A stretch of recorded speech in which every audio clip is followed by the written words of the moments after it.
Yes, I'm Mr. Royce Ogiriaki, aka Posh Farms from Nigeria. I came to visit a very good friend of mine, Mr. Samir, who owns an integrated farm, as you already know. I'm kind of intrigued as to what I'm saying because most people in diaspora don't really care about the agriculture in Africa. They just go about looking for under investment to put their money. So I'm intrigued. I want to know what's really prompting this kind of establishment that I'm seeing. I came all the way from Nigeria and sincerely, I'm intrigued, I'm encouraged, I love what I'm seeing.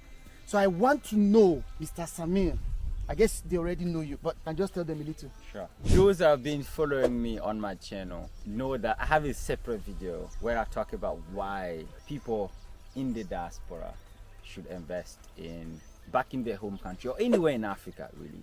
I'm from Burkina Faso, I invest here, but you could invest anywhere, in Ghana, Nigeria, and so on and so forth. But I invested with two main objectives long term. I invested because I know this is risky business, okay? This is risky. I invested because I know I will have a higher return on my savings by investing somewhere on the continent. But anyone that knows finance and investing knows that higher returns mean high risk. They go together. If someone comes to you, you will double your money with zero risk, run away.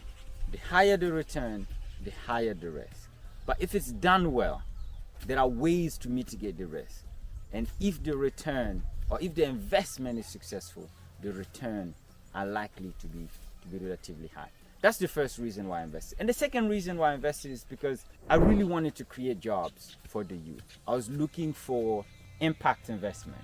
I could park my savings on the stock exchange in the US or any other country in Europe and get a relatively good return. And I do that. I still do that. I still invest in the stock market. But doing this gives me satisfaction to know that I have created jobs in my country, in Burkina Faso. Currently, we have 3 full-time employees that are formally employed, and we have many temporary. As you've seen, as you've been here, there are people that come in and go as daily workers and so on and so forth. So basically, yeah, that's why I decided to invest here, to get a higher return and to create jobs for the youth in my country, understanding the risk behind it. You have just said why you invested here in Burkina Faso. Well, I know because you schooled in the US, stayed so long in the US, but you still came to Africa. I know that there have been a lot of challenges. What have been your challenges so far in investing in agriculture here in Burkina Faso? Wow, that's I think just that question I can answer this for an hour because there's a lot of layers. The investment itself, running something like this from abroad, is very difficult. Even those that live in the capital city have a hard time managing their farm, let alone someone like us living abroad. So I mean, the number one, the first issue when we started, I have a separate video where I said that we must formalize our investments. I really wanted to formalize this, and we formalized. So the first challenge was just doing the paperwork to formalize this was very complicated. It's very opaque. There's a lot of steps. And listen, I have a PhD in economics. I've formalized businesses, organizations in the US. It was super easy. I don't want to compare the two countries, okay? I'm not trying to get into comparisons. But here, that was the first challenge. I had to hire somebody to do it for me because there was too many steps. That was the first challenge, which we overcame because we hired somebody to do that for us. The second challenge really is human capital.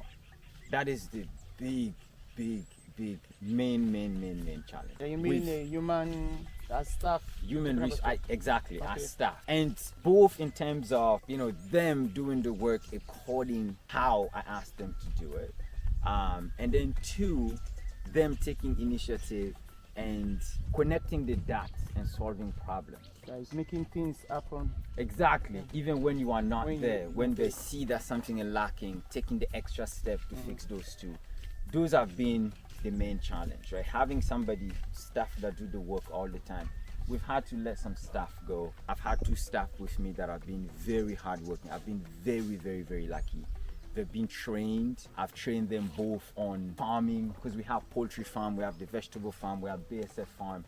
You came for the BSF farming. You've trained the staff here to do BSF farming. So I've really put an emphasis on training and other trainings as well. I tell them about the importance of communication among themselves.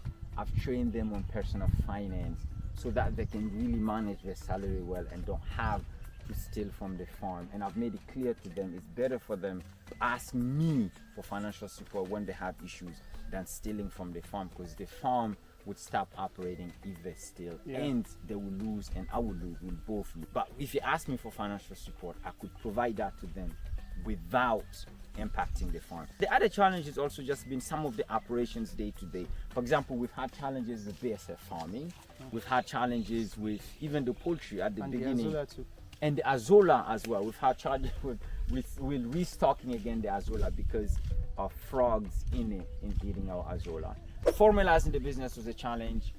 The human resources, the staff has been a challenge, and the operating the day-to-day of the BSF farm, the Azola farm, and the poultry farm, we face many challenges there as well. So this has been some of the challenges that we've faced so far. Trying to summarize what you say, the first thing was formalizing, how did you put it? Formalizing the business, Formalizing so the declaring business. it to the authorities. Okay, that was the first thing. Your other challenge was human resource, talking about the workers. That's right. Them understanding what they are supposed to do and when they are supposed to do it, and also putting their initiative into work. Exactly. Getting the farm operation right to make the various parts of the, because it's an integrated farm. Absolutely. So getting all of them to work together for the good of That's the right. That's right. project. Okay, I'll say now, coming down from the US to Burkina Faso to the farm and all, how will you grade your journey so far? How will you call it? So I do live in Malaysia, and like I did school in the US for a while, and I lived there for a long time, but I now live in Malaysia. And I'm moving again soon, which I'll talk about it in a separate video. So to grade my journey so far, honestly, it's been difficult. I'm not gonna sit here and tell anybody that investing back in Africa is an easy one, you're gonna get a high return, this, that. No, yes, the returns are high, but high return comes with high risk. And the amount of work that goes into mitigating those risks, you really have to think about it carefully and implement. And that has been quite difficult. But I am very, very, I'm satisfied with my decision. It's been about a year since we started construction and operation. We are still injecting money into the farm. I expect by the end of this year that to either decrease or stop for the farm to be completely autonomous.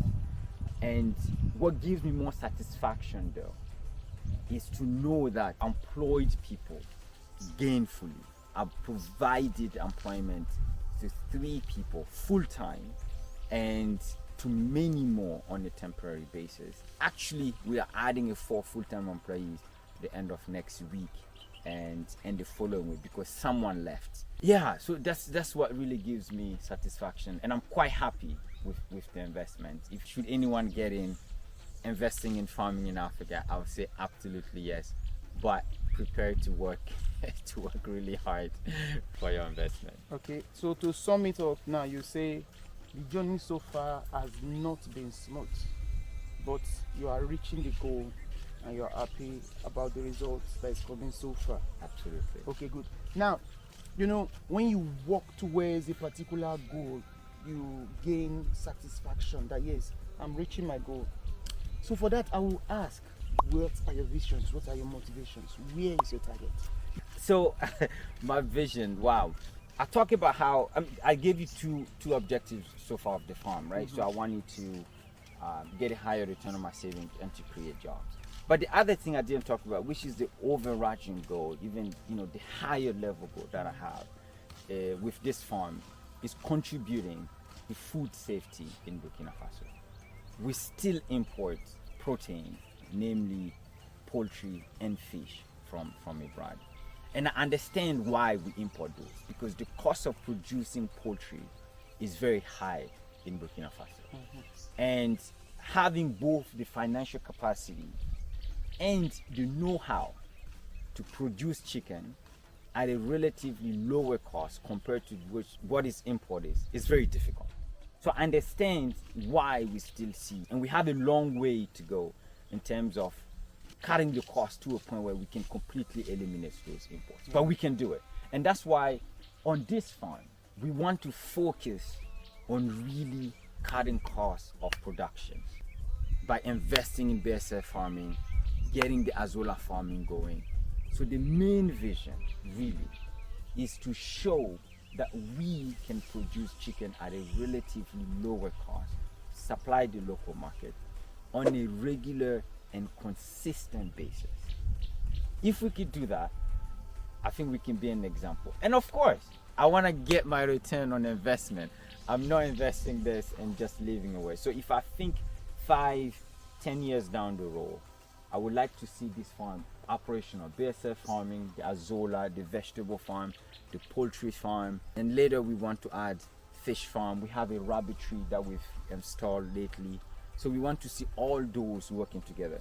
But lastly, before I stop, I really hope that what I'm doing, living abroad from the diaspora, taking my savings and investing in Burkina Faso, would inspire others to do. And that was the main reason why I started my YouTube channel. Your drive is to make sure that Burkina Faso can produce its own protein, that's its fish and its poultry, at a very low cost, instead of importing from neighboring countries to Burkina Faso. So your dream is to see it happen, that one day and make Burkina Faso great. What we need to do is to innovate and develop technology to make ourselves more productive, so that what we produce here is as competitive and as cheap as those that are imported, or of high quality.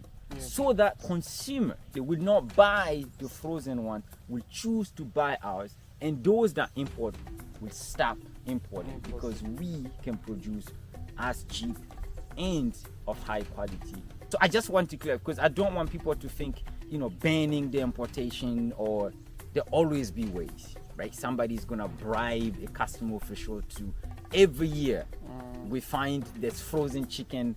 As long as the demand is there, it's gonna come in. What we need to do is to provide a viable alternative for consumers to stop buying the frozen ones, because we can produce it cheap and of high quality. Now we have seen the farm, we have seen part of what you have in your mind, because you can't see it all. The person that owns the vision actually understands it best. So what is your advice to other citizens from Burkina Faso that are living in diaspora? What is your advice? I mean, my main advice really is invest in Burkina Faso, or invest on the continent.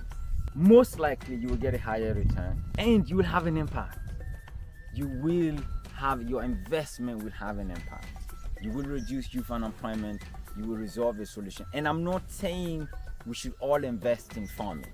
You can invest in education. You can invest in a healthcare facility if you have someone to work with, like a doctor that can get some of the accreditation, so on and so forth. So I think there are a lot of sectors where we can invest in. And my main advice would be, if you have savings, you have the financial capacity to make an investment, is to look into places where you can make a difference. You can bring something to that sector, either financially by investing in there, or some type of innovation that we've seen abroad. That's basically my advice. Let's invest in Burkina Faso. We can do it individually, or we can do it in groups, but let's invest in Burkina Faso. Those that are interested in agri, Sure. Is your farm open for them to come and invest? One investment that could be interesting, which if there are people out there, I'm willing to help, even if I'm not part of, because I still need to invest capital here.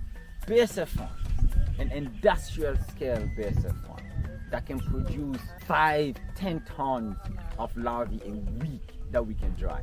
If we can produce 5-10 tons of BSF larvae a week. Okay, you have heard it from the boss at the top. His dreams, his plans, is a vision for agric in Burkina Faso. So we'd like to hear what you have to say. Leave your comments.